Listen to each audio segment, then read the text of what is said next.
Last night, I had a dream that Martin didn't have that dream.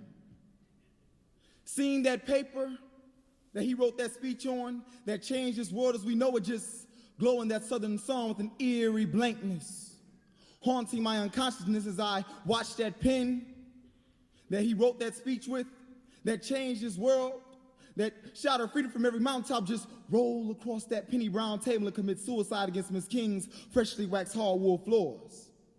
See, I heard the sound made when it was falling.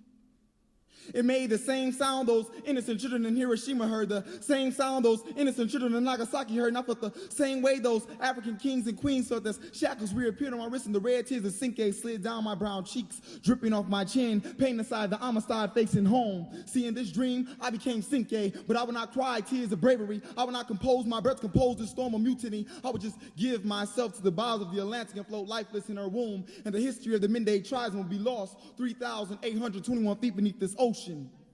Now through this dream, I became Miss Jane Pittman's eyes, and I saw the scene she saw. 110 years fought in a civil rights movement that would never move because Miss Parks would just get up, move to the back of the bus while humming, swing low. As we watched our freedom being extinguished outside this dusty bus window by a fire hose, and I felt that soggy rage up against my skin. I felt that racist dog biting to my leg, and it was then I became a nostalgia blown through that Buffalo Soldier bugler that never came home.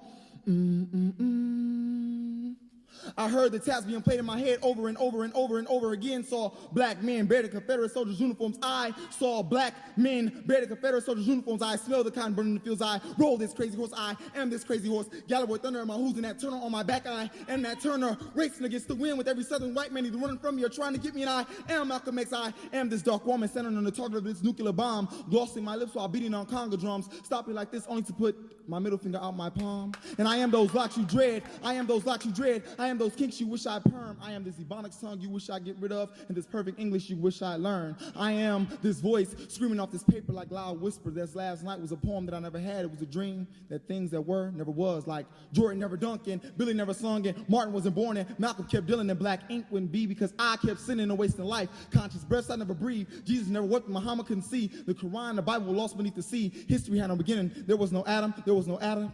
There was no Eve. I never was conceived, and this poem was never written.